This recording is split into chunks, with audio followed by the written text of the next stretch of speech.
All right, shalom, shalom, shalom. All praises to the Most High, Yahweh, Bahashem, Yahweh Shai, which is to say in the Paleo Hebrew, Yahweh, which is the name of our Heavenly Father, meaning He is, Bahashem, meaning in the name, Yahweh Shai, meaning He is our salvation. And those are the names that the world ignorantly calls God, Yahweh, and Jesus, Yahweh Shai. All right? So this is a review slash, oh, I'm not going to say a review, but this is a take after watching the movie The Long Walk, okay? This is a take or my take on watching or after watching the movie The Long Walk, okay? Which I recently saw when it came out a few days ago. So, the take of this movie was, it was Esau Edom, doing what he's going to do. All right. The first thing that I noticed on this long walk was at mile 144, which just so happened to be on day 3. They had one of the contestants, played by a Hamite, squat and bend over and take a dump. Okay, because in order for you to stay in the walk, you would get 3 warnings, and then after that, they will put you down, okay? So one of the problems that presented to the contestants is that they had to take a dump, a number 2. So one of them that had to take number 2 couldn't get it out before that 3rd warning, so he got popped, okay? But this Hamite, forgot what his name was in the movie, but you could tell he's a Hamite, on mile 144, day 3, they showed it on the screen in the theaters, and we know 144 goes into what? 144,000.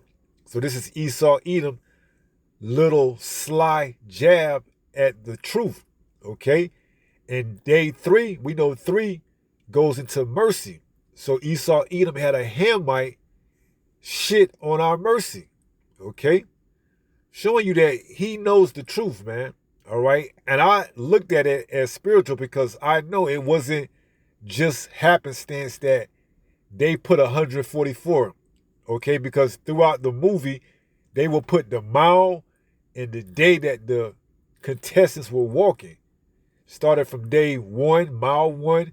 They will periodically flash, such as mile 76, day 1, mile such and such that day, but they wouldn't flash every mile and every day, just miles that they feel were just miles and days that they feel were, I guess, important to the story to further move it along. So at mile 144, day 3, they had one of the contestants, I believe he was playing an American from Louisiana, but you could tell his nationality or his ethnicity in real life was that of a Hamite. Maybe I looked it up. He was Sudanese. Okay, so they had him take a dump in the movie, which was a complete shot at those of us in the truth. 144, day 3. F your 144,000 and F your mercy. I'm gonna take a crap on you. I took that away from the movie. And another point was they had the one of the lead role characters given to by what I would perceive to be an Edomite or a so-called white boy, playing the role of, trying to get his revenge on the man that just so happened to be the general that's, monitoring everything to make sure everything goes right according to schedule. He was the same person that shot and unalived his dad. So his means behind coming to this contest was a little bit different from everybody else, because everybody else had their reason on why they wanted to join up, or should I say, come to this contestant or come to this, contest to win the prize. okay? Because along with winning the prize, you get money and you get a wish, okay? So, moving on along, the last two contestants out of 50 contestants, because I also looked at it as, these, as they started, walking along, talking, you had a group of people, I believe it was probably 6 people or so, or 8 people or so. They kind of built a bond together to help, the walk go along. All right. And I can also look at that on the spiritual side as, the disciples, that came to follow after the Messiah. Okay. And it was a lot of them in the beginning, but after Yahushua made the statement, eat my flesh and drink my blood, a lot of them looked at each other like, how should we do that? And then a lot of them went their way because they didn't understand what Yahushua was saying at the time. All right. And then there was only 12 left. Okay. So out of these 12, which I can see represented by these last 6 in these movies, in this movie, The Long Walk, could be a representation of Yahushua, who they call Jesus, representation of him walking with his cross on the way to Calvary.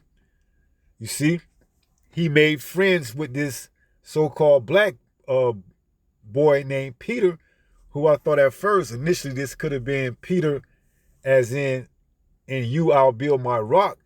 But then after he only revealed his secret to him, I said, maybe this is John, who he loves, okay? And who he revealed himself on the islands of Patmos. All right? So long story short, he revealed his secret to Peter or John, and that his what's the word I'm looking for? His reasoning to come into the contest was not to get the money, but to revenge his father's death at the hands of the general. Okay? Because the father was trying to teach him that this ain't the world you want to be in, because the contest, everyone, they was oppressed. All right? So the money was for a lot of people, the money was a way of them solving their issues because of the times that they were in. All right?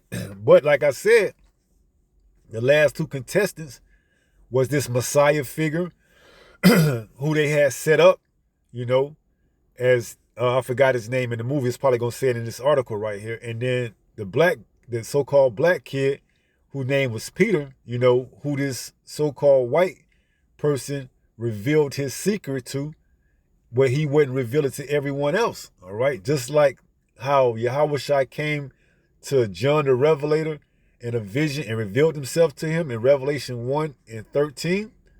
I can see the similarities that in between him revealing himself and this character here in this movie revealing to this last individual that was walking with him on the long walk. Why he did it, where he wouldn't reveal to all the other contestants or to that small group that was formed out of the long walk that they built, amongst walking with each other. They built some type of bond, you see?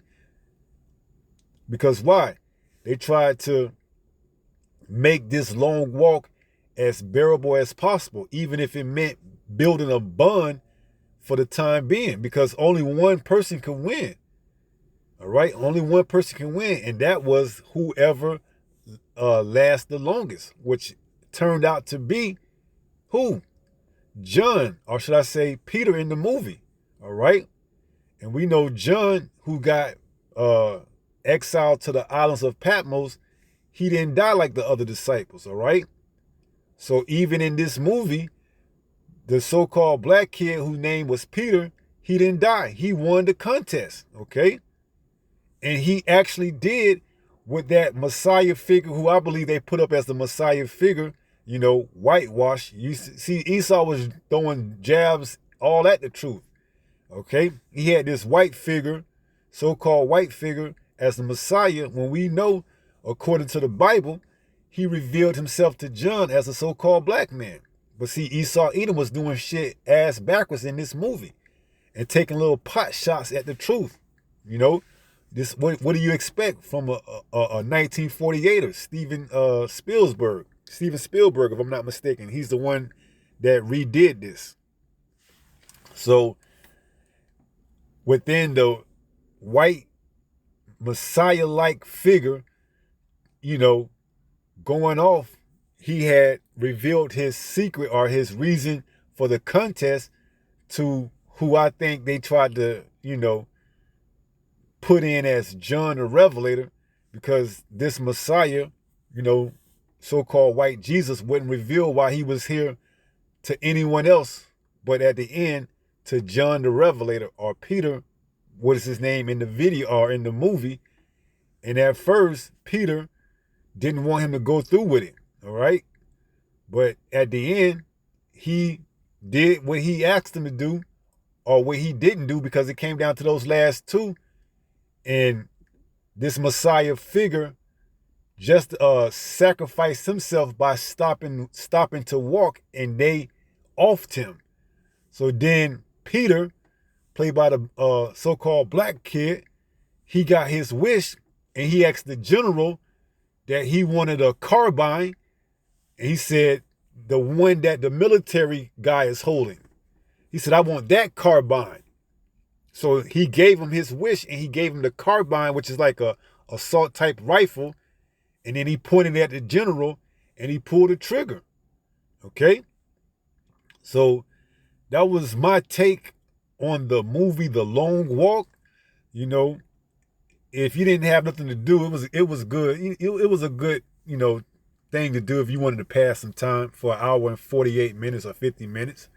You see, a lot of people walked out of the theater not having a clue of what they watch, okay?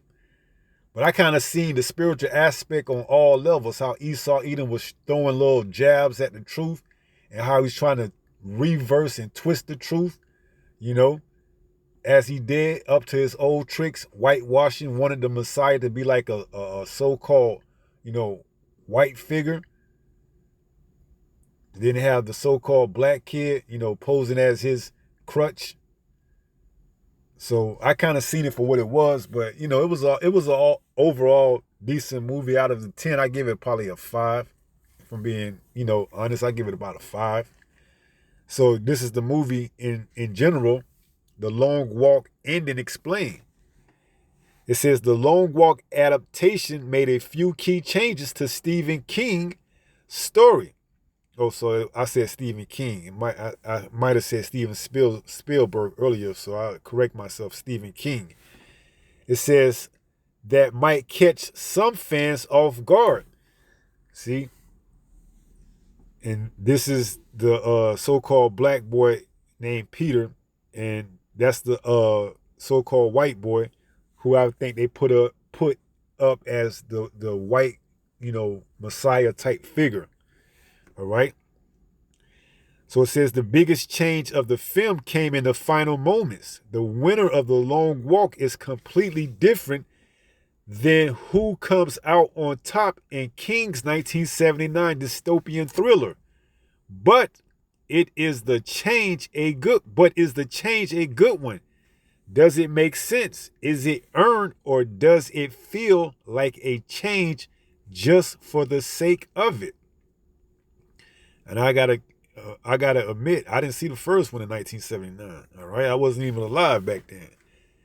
It says how the movie ends. The final 3 of The Long Walk remain the same in the book and film. Garrity, that's his name. Garrity is the one, if I'm not mistaken, that plays the Christ-like figure. McVaries is the one that plays the John-like figure, and Stebbins, he's the one that just so happened to be the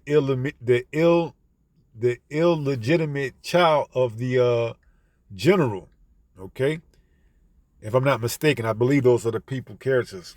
It says the movie veers into new territory. The first to go down of the last remaining walkers is Stebbins.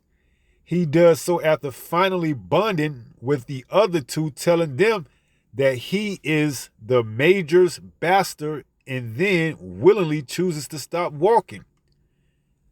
When it is down to the final 2, Garrity considers all that the 2 have talked about and reasons for walking, and realizes that McVice might have a real chance in rallying people behind a cause that could end the long walk. See? So, as I stated, I seen it as Peter initially, but then I seen it more so as John the Revelator that got banned to the island of Patmos. Okay? It says that McVice might have a real chance in rallying people behind a cause that could end the long walk. He chose to stop his walk and gets killed, making McVice the winner. With his wish, McVice asked for one of the troops' guns, just like Garrity planned to. He is granted his wish, and after a standoff, manages to kill the major and walk off into the night. See? And it says how the book ends. The book is written inside Garrity's head. So it was probably never a great surprise that he was the one to win the walk. McVice bows out first to the final three, deciding it was his time after the walk finally broke him. So they saying that the real, long walk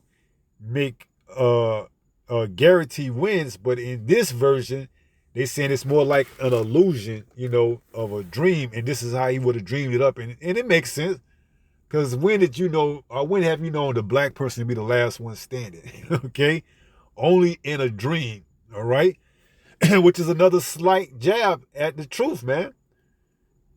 See, Esau knows what he's doing on all playing fields. All right, you can only win here in America, which I perceive this contest to have taken place in America. So Esau is saying you can only win here in America in your dreams. All right, this is a so-called white man's world. All right, the original ending, Garrity wins, but in this ending, it's a dream. So the so-called black man wins, man. All right. So that was my take pretty much on the movie. It was all right. It was a decent movie. I wouldn't go see it again. It wasn't one of those movies where I'm going to go see it 2 or 3 times. It was good to see it the first time, and that was it. Let's get a couple of precepts and we'll close out. So this is the book of John, chapter 21 and verse 7, and it reads, "Therefore that disciple whom Yahushua loved said unto Peter." All right, now the constituents is that this is John that's being spoken of, who they call Jesus, whose name is Yahushua, loved the most. It says, "Therefore that disciple whom Yahushua loved said unto Peter, It is the Lord. Now when Simon Peter heard that it was the Lord, he girt his fisher's coat unto him, for he was naked, and did cast himself into the sea." All right. And when we go to Revelation, which the word revelation means reveal, he revealed himself to John as what? A so-called black man. His head and his hairs were white like wool, as white as snow. And his eyes were as a flame of fire, and his feet like unto fine brass, as if they burned in a furnace, and his voice as the sounds of many waters. See? So he revealed himself to John on the island of Patmos, similar to how this Christ-like figure in this movie, how I think they had him propped up to be, revealed his plan of why he was there, to take out the general to this other individual, you see, as one could speculate that this could be like John the Revelator, okay? Now, the article we read said that it was a vision or an illusion of a dream, but nevertheless, this is what part of the movie that I took away, along with the others that I mentioned, that I could see being somewhat spiritual, okay? But nevertheless, Esau Edom gonna take his slight jabs and shots at the truth as he will, because we know he's the damn devil, man. All right, so let's finish up with 1 Peter 5 and 8, and then we'll call it a wrap. This is 1 Peter chapter 5 and verse 8. It reads, be sober, be vigilant, because your adversary, the devil, as a roaring lion, walketh about seeking whom he may devour. All right.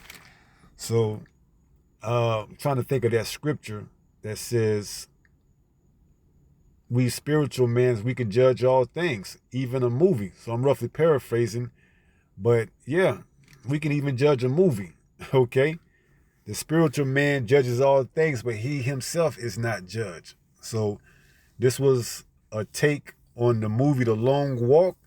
You know, it was what it was. I could see the little slight jabs, like the one that caught my eye. And I was thinking to myself, are they going to show 144 days? I mean, 144 miles? Because I thought to myself, maybe that's when it's going to all be over. But nope. At 144 mile, day 3, they had the Hamite to pull his pants down and take a dump on it, okay? Because the words were on top of the screen, or the words came across the screen, and right where the words were at, when they removed them, that's right where he took the dump at, all right? So be sober, be vigilant, all right? This devil, he can never give due credit to where credit is due. He's going to always try to slide in his little putt shots at the truth, at his, at his will. So be sober, be vigilant, because your adversary, the devil, as a roaring lion, walketh about seeking whom he may devour. All right. So with that being said, pray someone was edified through this lesson. And until the next time, if it be the Lord's will, stay strong, stay in the faith. We're almost home. Shalom. Peace.